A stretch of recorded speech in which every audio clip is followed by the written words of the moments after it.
Hey, what's going on, guys? My name is Buddy Underdog, and welcome back to another Minecraft video. Now, a brief announcement before I start. Over the next few episodes, I will be experimenting with scripting them, and also expect a redstone guide on like basic redstone contraptions. Also, at some point in the future, that one will also be scripted. I'm just experimenting with scripting because I do tend to ramble, but this video is a showcase video of my multi-floor elevator. Now, a few things that I'd like to start off is this mechanism right here. This sequence gear shift mechanism here was designed by the YouTuber Rageplay Games. So that's that. And I did minor modifications to it, like using encased chain drives instead of belts, and adding a clutch here so I can like stop the elevator. That's for like maintenance reasons. I've decided to make this look really nice and make it a giant box, but also like and added some stuff. But I'm going to start by showing off how it works. It also has a calling feature. Now he does mention, so this little thing right here was a mechanism designed by some YouTuber. I don't know their name. So you'll have to check out his video. Links to that in the description below. And if you enjoy the video or not, leave a like or dislike. Like, please comment or hit the little red button in underneath this video, and let's get on with it. So I'm on the first floor right now. There are 5 total floors. So we've got floor 4 all the way at the top, floor 3, then floor 2, floor 1, also known as the ground floor, and then below us we have floor B1. So I can hit this button, and it'll call the elevator. The elevator will come,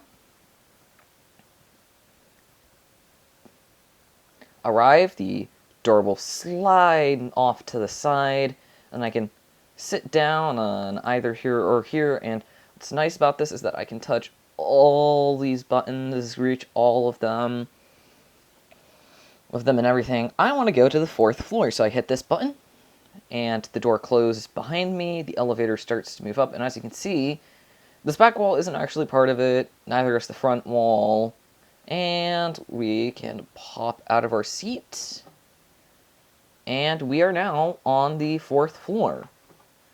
Now, all floors have these maintenance access areas.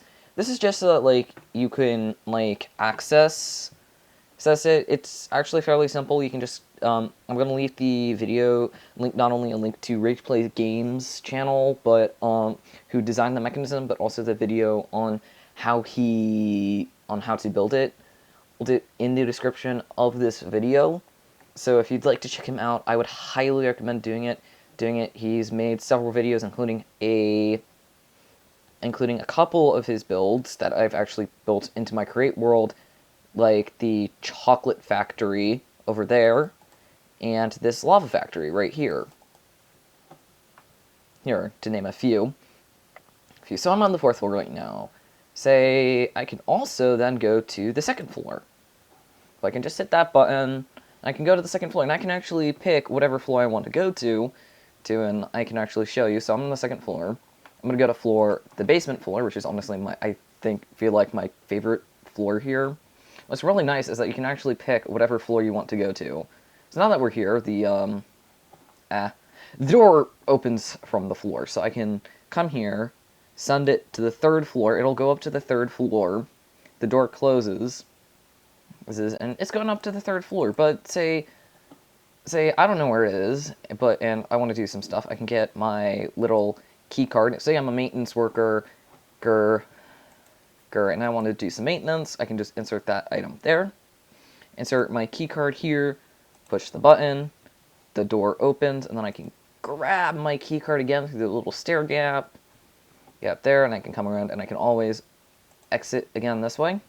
Then I can enter the shaft, which is fairly simple. You can see the elevator module here, and then you can of course see these buttons and the call thing, so I can actually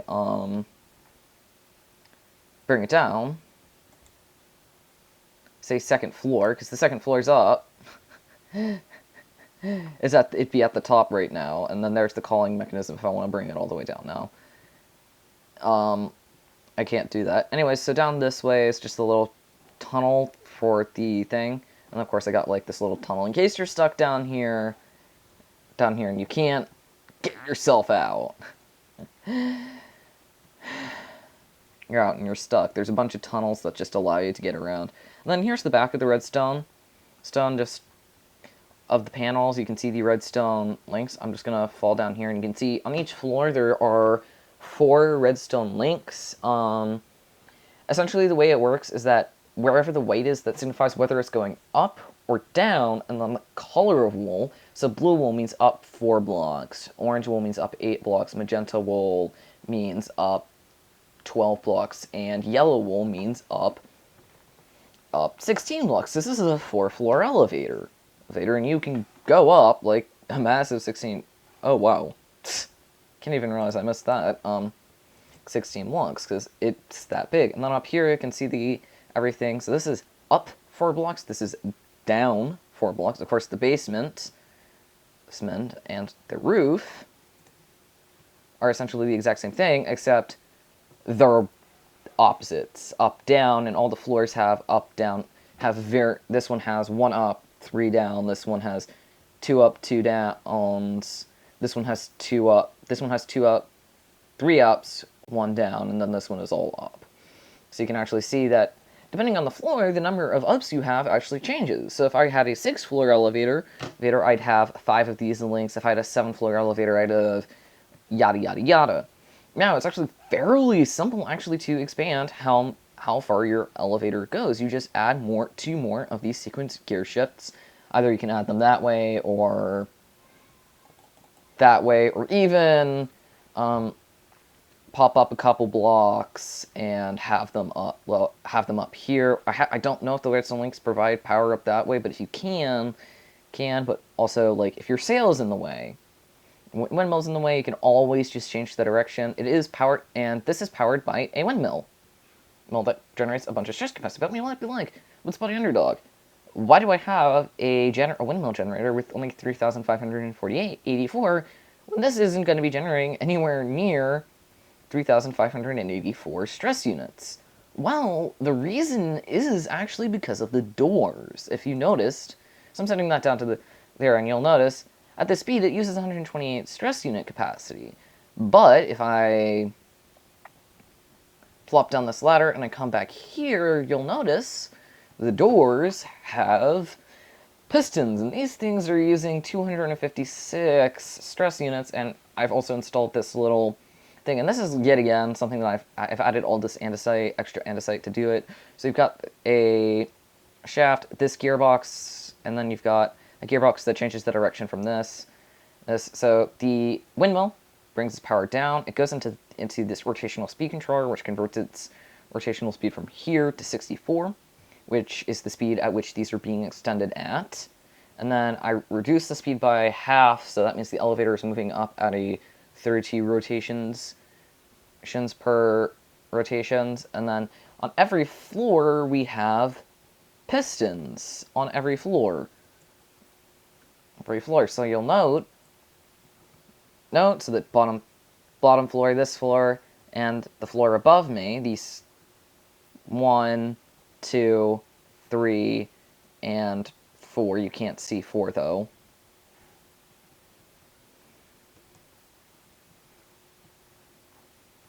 Oh, wait. 1,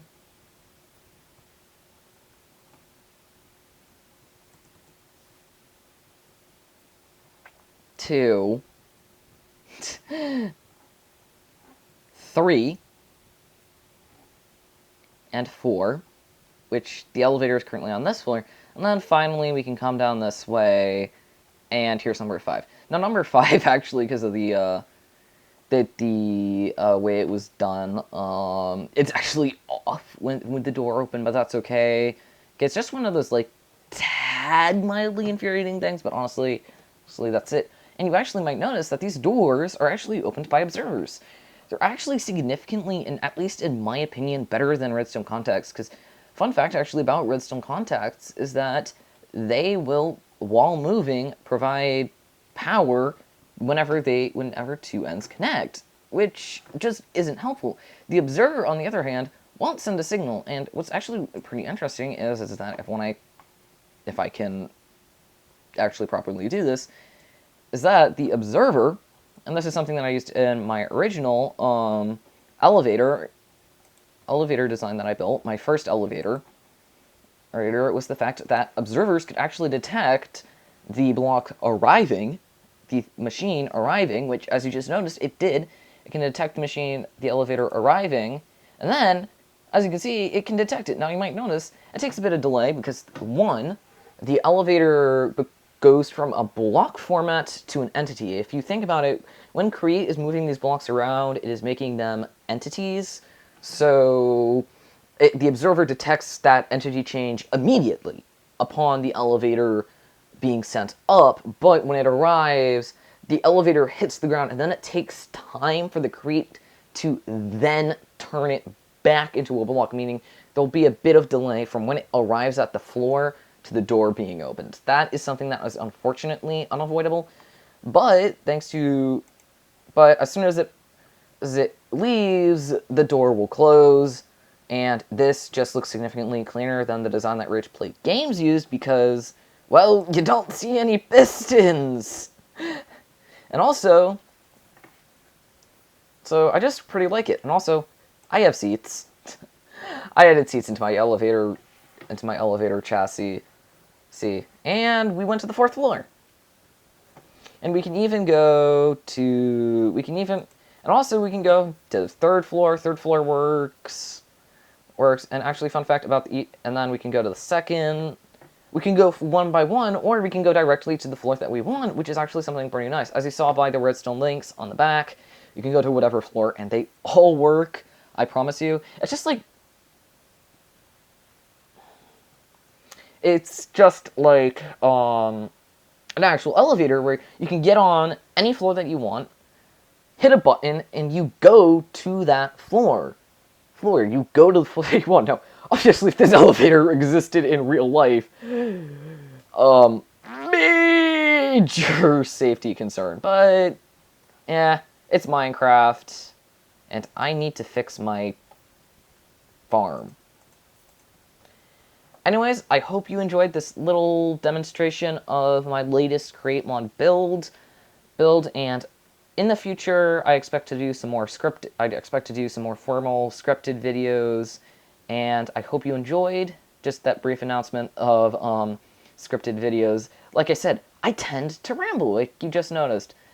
So I'm going to try to try to write some more scripted content, but to try to not make myself go all rambling.